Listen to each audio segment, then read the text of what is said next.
మోరియా అగ్లే బరస్తు జల్దియా ఇలాంటి నినాదాలే అన్ని చోట్ల కూడా వినిపిస్తూ ఉన్నాయి. మళ్ళీ గణనాథుడు తిరిగి త్వరగా రావాలి అని అంటూ నిమజ్జనానికైతే ఇవాళ తరలి వెళుతూ ఉన్నారు. 9 రోజుల పాటు పూజలు అందుకున్న గణనాథుడు ఇప్పుడు గంగమ్మ ఒడిలో చేరడానికి సిద్ధమైపోయాడు. మనం బంగారయ్య శర్మతో మాట్లాడుతూ ఉన్నాము.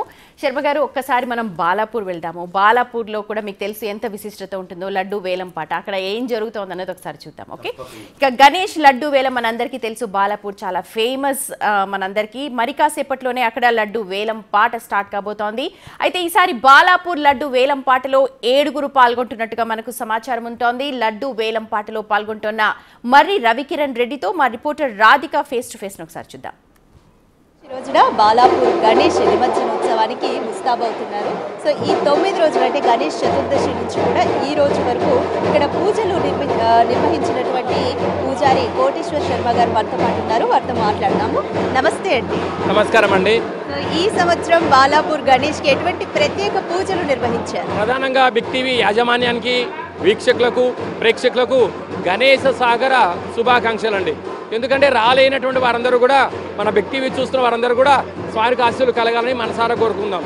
ఏదైతే భాద్రపద మాస చవితి నుంచి పూజలు ప్రారంభమైపోయి అనంత చతుర్దశి రోజుకి వచ్చాం. ఈ క్షణం వరకు జై జై గణేశ అన్నాం. ఈ క్షణం నుంచి బాయ్ బాయ్ గణేశ అనబోతున్నాం. కనుక ఈరోజు ఉదయనే స్వామివారికి విశేషమైన పూజా కార్యక్రమాలు చేసుకొని స్వామివారికి ధూప దీప నైవేద్యంలోనూ ఏర్పాటు చేసి మంగళ వాయిద్యాల చేత పూజలు జరగడం జరిగిందమ్మా. కొన్ని క్షణాలలోనే ఈ మండపం నుంచి గణనాథుడు గ్రామ పరిక్రమ నిమిత్తమై గ్రామం చుట్టూ వెళ్ళడం జరుగుతుంది. ఏ గ్రామంలో కూడా, ఏ మండపంలో కూడా అలా జరగదు. కేవలం బాలాపూర్లో మాత్రమే అయ్యా ఈ 11 రోజులు నాకు పూజ చేశారు, నేను ఇక్కడి నుంచి బయలుదేరి కైలాసానికి వెళ్తున్నాను, ఆ గంగమ్మ ఒడికి చేరుకుంటున్నాను, కనుక ఇన్ని రోజులు మీరు నన్ను వచ్చి దర్శించారు, నేను చివరిసారిగా ఇక్కడి నుంచి వెళ్ళేటప్పుడు మిమ్మల్ని ఆశీర్వదించడానికి వచ్చాను అని చెప్పడం అనేటువంటిదే మన బాలాపూర్లో చాలా ప్రత్యేకంగా ఉంటుందన్నమాట.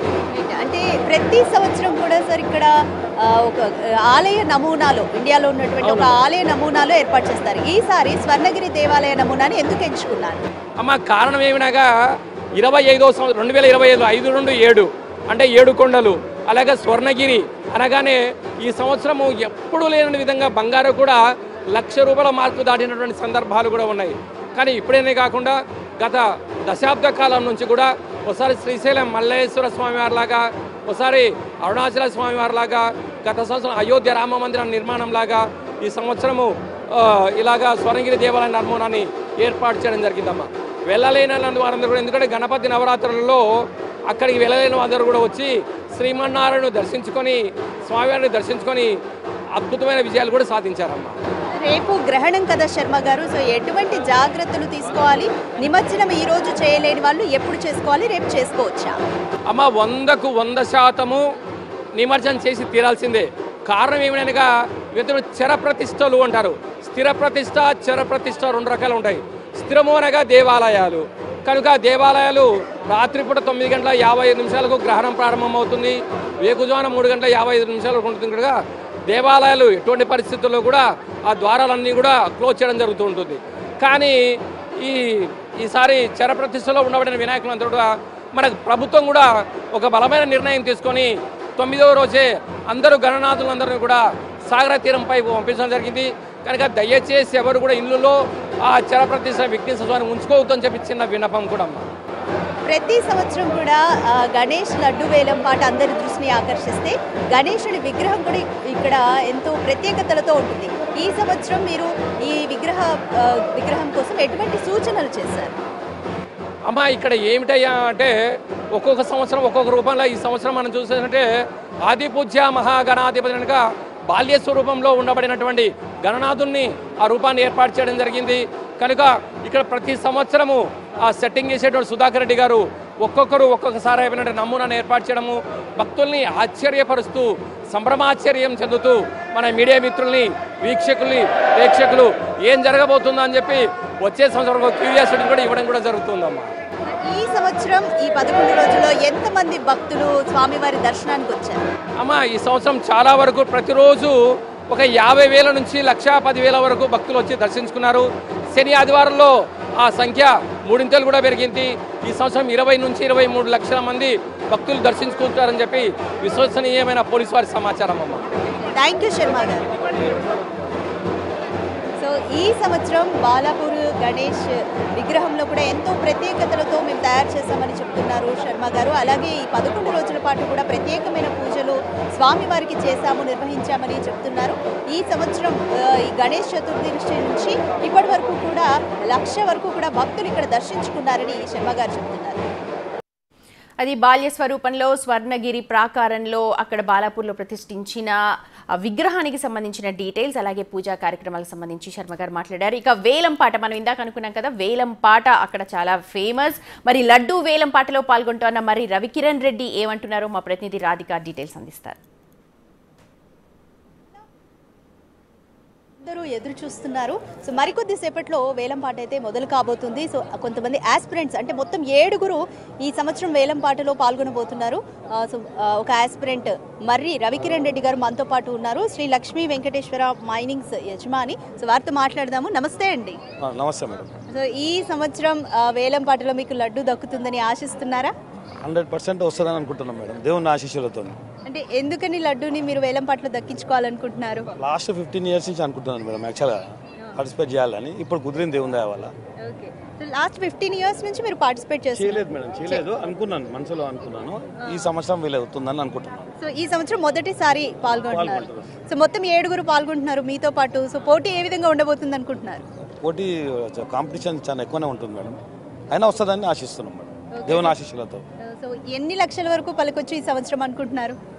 40 వరకు అనుకుంటున్నాం మేడం. ఓకే. సో ఎంత బడ్జెట్ తో సిద్ధంగా ఉన్నారు మేడం?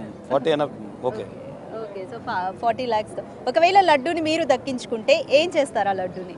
ఏముంటుంది మేడం, అంత అందరికి పంచాలిగా మేడం, అంత పుణ్యం వస్తుంది ఎవరికైనా సరే. అది ఆ లడ్డూని ఎవరికి వంచినా, ఎందుకంటే పవిత్రంగా పూజ చేస్తారు వీళ్ళందరూ. ఎవరికి ఇచ్చినా మనకు పుణ్యం ఉంటుంది, తీసుకున్న వాళ్ళకు కూడా దేవుని ఆశీస్సులు ఉంటాయి. సో అంటే లడ్డూని దక్కించుకున్న తర్వాత గ్రామస్తులందరికీ కూడా పంచి పెడతారు. అంటే ముఖ్యంగా ఏ సెంటిమెంట్లో, అంటే కొంతమందికి అభివృద్ధి ఆశిస్తారు, కొంతమంది సంపదని ఆశిస్తారు. సో ఏ సెంటిమెంట్తో మీరు వేలం పాటలో పాల్గొన్నారు? అభివృద్ధి కావాలి, ఎవరికైనా ఆరోగ్యంగా ఉండాలి, ఏదైనా దేవుని ఆశిస్తుతో అన్నీ ఉంటాయని ఆశించి చేస్తాను మేడం. పంచుదామని మేడం అందరికి. అభివృద్ధి అనుకోండి, ఆరోగ్యం అనుకోండి, అన్ని. మీ ఫ్యామిలీ అందరూ వచ్చారండి? ఎంతమంది సపోర్ట్ చేస్తున్నారు? అందరు చేస్తున్నారు మేడం, ఫ్రెండ్స్ ఫ్యామిలీ అందరు వచ్చారు మేడం. ఓకే, థ్యాంక్ యూ అండి. సో మర్రి కిరణ్ రెడ్డి గారు చెప్తున్నారు, ఈ సంవత్సరం నేను ఎలాగైనా సరే లడ్డు వేలం పాటలో లడ్డుని దక్కించుకొని తీరుతా అన్న కాన్ఫిడెన్స్తో అయితే ఆయన ఉన్నారు. 40 లక్షల వరకు కూడా లడ్డు ధర పలుకుతుందని అందరైతే ఎక్స్పెక్ట్ చేస్తున్నారు. 40 లక్షలతో కూడా సిద్ధంగా ఉన్నారని కూడా మర్రి కిరణ్ రెడ్డి చెప్తున్నారు. So video journalist Srikanth, Radhika, Balapur నుంచి. రైట్. అది శర్మ గారు చూశారు కదా, గత ఏడాది అయితే 30 లక్షలు పలికింది అక్కడ, ఈసారి 40, అంటే దాదాపు 10 లక్షలు ఎక్కువగా పెట్టడానికి సిద్ధంగా ఉన్నారంటే దేవుడి కృప అనుగ్రహం వాళ్ళ మీద ఎంత ఉందో మనకి ఇదే తెలిసిపోతుంది. ఇక దేవుడి కృప అనుగ్రహం గురించి మాట్లాడుతూ ఉన్నాం మనం. అలాగే ఇందాక నిమజ్జనం గురించి మాట్లాడాం.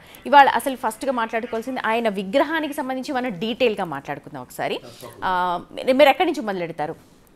శిరస్సు నుంచి ఆపాదమస్తకం. Okay, fine. అయితే ఆపాదమస్తకం నుంచి మీరు ఒక్కొక్కటి శిరస్సు ఫస్ట్. శిరస్సులో చాలా అద్భుతంగా స్వామివారి యొక్క కళ్ళు కానీ, ఆయన యొక్క దంతాలు కానీ, ఆయన యొక్క చెవులు కానీ అన్నీ చాలా విశేషం. ఇప్పుడు ఆయన్ని ఏకదంతుడు అని పిలుస్తాం. అంటే ఒకటే దంతం ఉంటుంది. దాని నుంచి ఏం సందేశం ఇవ్వాలనుకుంటున్నాడు అంటే, తల్లిదండ్రులని గౌరవించడం ఎలా అనే విషయాన్ని ఆయన ఏకదంతుడిగా మనకు బోధిస్తున్నాడు. అదేమిటి అంటే, దానికి దీనికి లింక్ ఏంటి అసలు? చాలా ఉంది. సాధారణంగా మగ ఏనుక్కి దంతాలు ఉంటాయి, ఆడ ఏనుక్కి దంతాలు ఉండవు. అందుకని ఆయన నా తల్లి నాకు కంఠభాగం దాకా ఇచ్చింది, నా తండ్రి నాకు శిరోభాగాన్ని ఇచ్చాడు, నా తల్లి శిరోభాగంలో లేదు అనే మాట ఎప్పుడూ ఉండకూడదు.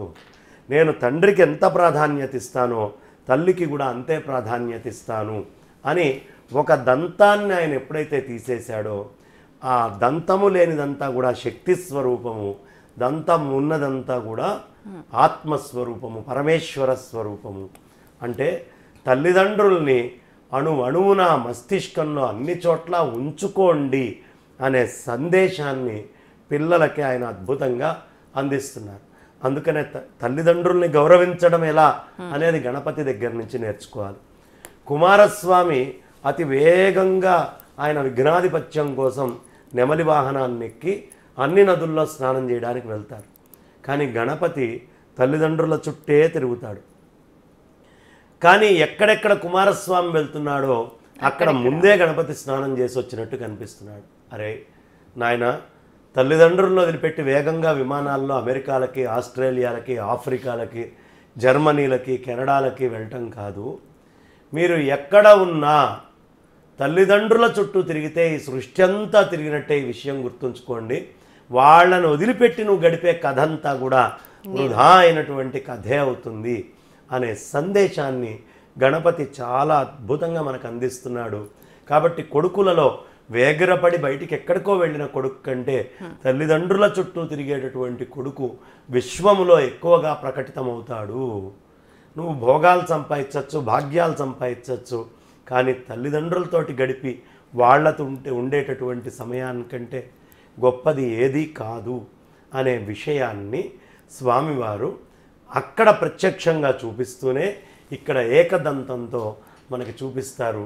ఇది ఏకదంతంలో ఉండే ఒక గొప్పతనం. ఇది ఇప్పుడున్న జనరేషన్కి, అంటే ఇప్పుడు ఓల్డ్ ఏజ్ హోమ్స్ పెరిగిపోతున్నాయి, తల్లిదండ్రులు ఒక్కరే ఉంటున్నారు, సీనియర్ సిటిజన్ లివింగ్స్ అంటూ వస్తున్నాయి. అంటే అభివృద్ధి కోసం పిల్లలు వెళ్తున్నారు, వీళ్ళు ఏం మాట్లాడలేదు. కానీ మనకు పురాణాల్లో దీన్ని అప్పుడే చూపించారు, ఇప్పుడు అది అప్లికబుల్ అవుతోంది ఇక్కడ. అంతేమ్మా. ఎప్పుడైనా గుర్తుంచుకోండి, పిల్లలు అనేటటువంటి వాళ్ళు ఆ చివరి వయసులో వాళ్ళు మొత్తం శరీరాన్ని త్యాగం చేసి తల్లి తను బతికుంటుందో తాను మరణిస్తుందో తెలియకుండా మనకి జన్మనిచ్చింది. అలాంటి తల్లి ఇవాళ మనం చాలా గొప్పగా ధర్మాన్ని ఆచరిస్తున్నాం. వినాయకుళ్ళని తీసుకొచ్చాం, పెట్టుకున్నాం. వినాయకుడిని నువ్వు ఎప్పుడు పెట్టుకొని పూజ చేస్తున్నావు? లేదా అమెరికాలకి నువ్వు వెళ్ళావు, ఎప్పుడు వెళ్ళావు? నీకు శరీరం ఉంటే వెళ్ళావు. ఈ శరీరం ఎవరిచ్చారు? తల్లిదండ్రులు ఇచ్చారు. కారణం మర్చిపోకూడదు. నువ్వు బాగా కోట్లు కోట్లు డబ్బు సంపాదిస్తున్నావు, ఎప్పుడు సంపాదిస్తావు? శరీరం ఉంటే సంపాదిస్తావు. ఈ శరీరాన్ని ఎవరిచ్చారు? తల్లిదండ్రులు ఇచ్చారు. నాకు 2 పిల్లలండి, 4 పిల్లలండి, గొప్పగా ఈ పిల్లలు అని చెప్పుకుంటాం. నీకు ఎప్పుడు పిల్లలు వచ్చారు? శరీరం ఉంటే వచ్చారు. అది నీ తల్లిదండ్రులే ఇచ్చారు. లేదండి వీటన్నిటి మీద విరక్తి వచ్చింది, నాకు సన్యాసం తీసుకొని మోక్షానికి వెళ్ళాలి, నేను ధ్యానం చేస్తాను, నేను ఎక్కడికో కొండల్లోకి గుట్టల్లోకి వెళ్ళి తపస్సు చేస్తాను అని కొంతమంది వెళ్తారు. నువ్వు ఆ తపస్సు చెయ్యాలన్నా నీకు శరీరం ఉండాలి. ఆ శరీరాన్ని ఇచ్చినటువంటి వారు తల్లిదండ్రులు. వాళ్ళని నిర్లక్ష్యం చేసి నువ్వు ఏ భోగాన్ని అనుభవించినా అది దోషమే అవుతుంది. నువ్వు సంపాదించే ప్రతి దాంట్లో, నువ్వు అనుభవించే ప్రతి సుఖములో హక్కుదారులు, వాటాదారులు వాళ్ళు. బికాస్ ఇది మ్యానుఫ్యాక్చర్ చేసి తయారు చేసి ఈ సృష్టిలో అనుభవించడానికి ఇచ్చినటువంటి వాళ్ళు అనే విషయం గుర్తుంచుకొని నువ్వు ఏదైనా అనుభవించడానికి వెళ్ళినా సాధ్యమైనంత తొందరగా వచ్చి వృద్ధాప్యంలో ఉండే తల్లిదండ్రులు, అవసరమున్న నాడు తల్లిదండ్రులకి దగ్గర నిల్చొని చేయాలి. కానీ పిల్లల్ని చూసుకొని తల్లిదండ్రుల్ని పక్కన పెడతారు చాలామంది. ఈ పిల్లలకి రేపు మీరు పెద్ద అయిన తర్వాత మీరు ఇస్తున్న సందేశం, అరే నాయనా నీ పిల్లలే నీకు ముఖ్యం కానీ పైన తల్లిదండ్రులు కాదు అని. కానీ ఒక్కసారి 50, 60 దాటిన తర్వాత మనుషులకి చింత వస్తుంది. చితి, చింత ఈ 2 తగలబెడతాయి. కానీ చితి ఎవడైతే కర్రల మీద పడుకున్నాడో వాడిని ఒక్కసారే తగలబెడుతుంది. కానీ చింత నిట్ట నిలువునా ప్రతిరోజు తగలబెడుతూ ఉంటుంది. ఈ చింత రావడానికి కారణము వాడికి చిన్నప్పుడు చెప్పాల్సినటువంటి విజ్ఞానము, గణపతిలో ఉండే తత్వము, తల్లిదండ్రులను ఎలా చూడాలి అనే విషయము చెప్పకపోవడం వల్లే ఈ సమస్యలు మొత్తం కూడా వస్తున్నాయి. అందుకని ఇది మనం చదువుకుండే సైన్స్లోనో, సోషల్ స్టడీస్ బుక్లోనో, మ్యాథమెటిక్స్లోనో, ఇంగ్లీష్లోనో, లేదు ఇప్పుడున్న సెక్యులర్ తెలుగు పుస్తకాల్లోనో, లేకపోతే ఇంకొక హిందీలోనో, మొబైల్స్లోనో దొరకదు. ఇది చక్కగా గణపతిని పెట్టి ప్రవచనకర్తల్ని పిలిచి ఇలాంటి విషయాల్ని చెప్పిస్తూ పిల్లలు వినేట్టుగా తయారు చేస్తే వాళ్ళల్లో ఆ విత్తనాలు పడి పెద్దయ్యాక మహావృక్షాలై ఫలాలను ఇస్తాయి. ఇది ఒక బాధ్యత, ఇది ధర్మము, ఆనందంగా చేయాల్సిన పని అని తెలుస్తుంది. ఇది ఒకటి. ఏకదంతంలో ఇంకా 2 ఉన్నాయమ్మా. అవేమిటి అంటే, మనకి మహాభారతం రాయడం కోసం దంతాన్ని తీశాడు గణపతి అంటారు. ఈ మహాభారతానికి దంతాన్ని ఎందుకు తీశాడు అంటే లోకానికి మంచిని అందించడానికి ఏనుగుకి అన్నిటికంటే ఇష్టమైనటువంటివి దంతాలు. నీకు అత్యంత ప్రియమైన దాన్ని త్యాగం చేసైనా ధర్మాన్ని ప్రజలందరికీ పంచు అనే సందేశాన్ని ఇస్తున్నారు. ఇంకొక పని ఏం చేశారు గణపతి? రాక్షస సంహారం చేశారు. నువ్వు దుష్ట శిక్షణ చేయాల్సి వచ్చినప్పుడైనా సరే, నీ ధర్మాన్ని ఎవడైనా నాశనం చేస్తుంటే దాన్ని కాపాడాల్సి వస్తే నీకు అత్యంత ఇష్టమైనటువంటిది, అది డబ్బు కావచ్చు, ఇంకొకటి కావచ్చు, ఇంక త్యాగం చేసైనా సరే ధర్మాన్ని కాపాడు. అది చేశారు కాబట్టి ఇవాళ స్వతంత్రం వచ్చి స్వాతంత్ర్యాన్ని మనం అనుభవిస్తున్నాం. అందుకని దానికి గుర్తు కూడా స్వామే. ఒక తొండాన్ని, ఒక దంతాన్ని తీసేశాడు. అందుకనే ఆ స్వామి యొక్క త్యాగము, దేశభక్తి మనకి తెలియాలనే మనకి చక్కగా అద్భుతంగా ఆ ఐరన్ మ్యాన్ తీసుకొచ్చి మనకి స్వామివారి విగ్రహాలు, మంటపాలు ముంబైలో ఏర్పాటు చేయటం, అక్కడి నుంచి మొత్తం ఇదివరకు ఇళ్లల్లోనే ఉండేది, అంతటా ఎందుకు వ్యాప్తి చేశారు అంటే కారణం ఇదే. బాలగంగాధర్ తిలక్ గారు బాగా ఆలోచించి ఈ గణపతిని పెట్టారు. దేశభక్తి గణపతి దగ్గర నేర్చుకోవాలి. రావణాసురుడు తన ఇష్టంతో, కామముతోటి వాడు పరమేశ్వరుని ప్రత్యక్షం చేసుకొని ఈ దేశానికి సంబంధించినటువంటి అద్భుతమైన ఆత్మలింగాన్ని ఇది దాటిచ్చి శ్రీలంక తీసుకుపోదామంటే నేను ఈ దేశం నుంచి అమూల్యమైన వస్తువుల్ని పక్క దేశానికి పోనివ్వను అని గణపతి అడ్డుపడి ఆ లింగాన్ని ఈ దేశంలో ఉండేట్టుగా చేశాడు ఈ భారతావనిలో. అదేవిధంగా అగస్త్యుల వారు కావేరి నదిని తీసుకొని శ్రీలంక మీదుగా ఆస్ట్రేలియా వెళ్దాము అని అనుకున్నప్పుడు అగస్త్యుల వారి చేతిలో ఉండే కమండలాన్ని కింద పడేసి మహత్తరమైన కావేరీ నది ఇక్కడే ఉండేటటువంటి ఏర్పాటు చేసినటువంటి మహానుభావుడు గణపతి. గణపతి దేశభక్తిని నేర్పిస్తాడు, మాతాపితర భక్తిని నేర్పిస్తాడు. గణపతి తత్వం నుంచి నేర్చుకోవాల్సినవి చాలా ఉన్నాయి.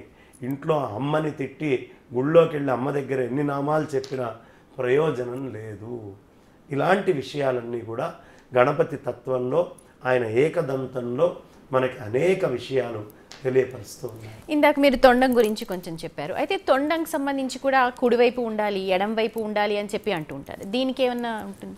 ఎడమ వైపు ఉంటే అది గుండె శక్తికి సంబంధించింది. అంటే అమ్మవారు ప్రకృతిలో నీకు అవసరమైనటువంటి అన్ని అంశాలు, కోరికలు, లౌకికమైన కోరికలు ఉంటే నీకు ఎడం వైపు తొండం ఉండేటటువంటి గణపతిని మాత్రమే పూజించు. కాదు నాకు ఆత్మజ్ఞానం కావాలయ్యా, నేను పరమాత్మని పొందాలి, నేను ఒక యోగిని కావాలి, తపస్సును చేయాలి అనే కోరిక గనక నీకు ఉంటే దాన్ని కుడివైపు తిప్పితే తండ్రి ఆత్మవస్తువు వైపు నువ్వు చేరతావయ్యా. నీకు లౌకికమైనవి కావాలని చేస్తున్నావా, పారలౌకికమైనవి కావాలని చేస్తున్నావా, దాని మీద ఆధారపడి ఉంటుంది. ఇలా ఎడం పక్క తిరిగితే అందులో లడ్డువో ఇంకోటో ఏదో ఒకటి ఉంటుంది. అది కుడిపక్క తిరిగితే అమృతం, మృత్యువు లేనటువంటి, చావు రానటువంటి అద్భుతమైన అమృత కలశంతో ఉంటుంది. ఆ గణపతినే వలంపురి గణపతి అని కూడా మనం పిలుస్తాం. ఈ అమృత కలశంతో కుడిపక్కన లేదు నేను మృతమైన ఈ శరీరానికి సంబంధించిన భోగాలు, సుఖాలు, ఆనందాలు కావాలంటే ఇటుపక్క తిరిగినటువంటి గణపతిని పూజించాలి. ఆ చిన్న తొండం తిప్పడంలో ఎంత భావార్థము, ఎంత గూఢార్థము, ఇదే గణపతి రూపంలో ప్రతి అణువణువులో ఉండే మహత్తమ్మ. ఓకే, కళ్ళు దగ్గరికి వెళదాం. మనం తొండం అయిపోయింది, కళ్ళు ఒకసారి సూక్ష్మ కళ్ళు, చాలా చిన్న కళ్ళు, అది చెప్పే తత్వం ఏంటి? కళ్ళు చిన్నగా ఉన్నాయంటే చూపు చిన్నగా ఉండమని కాదు, మనం దూరమైన వస్తువుని చూడాలి అనుకున్నప్పుడు సాధారణంగా ఇట్లా కళ్ళు తెరిచేవాడు చూడ్డు, ఇలా చూస్తాడు సూక్ష్మంగా. ఎంత సూక్ష్మమైతే అంత తీక్షణంగా దూరం దాకా రేస్ వెళ్తాయి.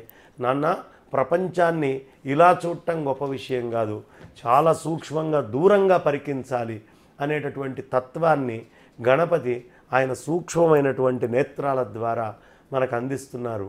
ఇంకొకటి ఎలిఫెంట్ మెమరీ అంటారు.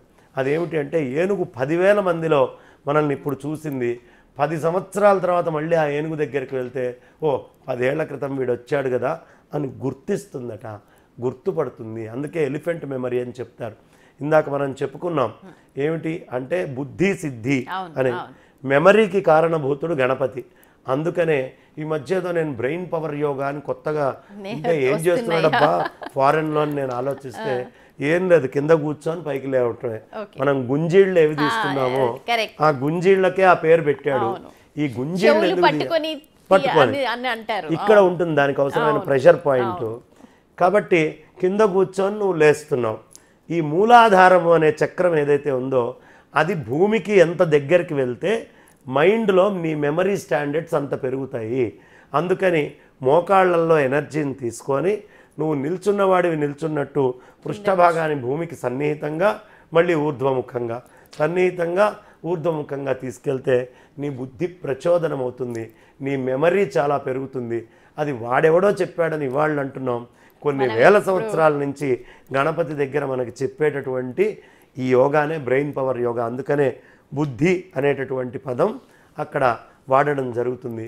ఈ సూక్ష్మ దృష్టి అంటే నీ కళ్ళు చిన్నవి చేయి, నీ మెమరీని ఎక్స్పాండ్ చేయి, ఎక్స్టెండ్ చేయి, నీ బుద్ధిని బాగా బ్రాడ్ చేసుకో, ప్రచోదనం చేసుకో.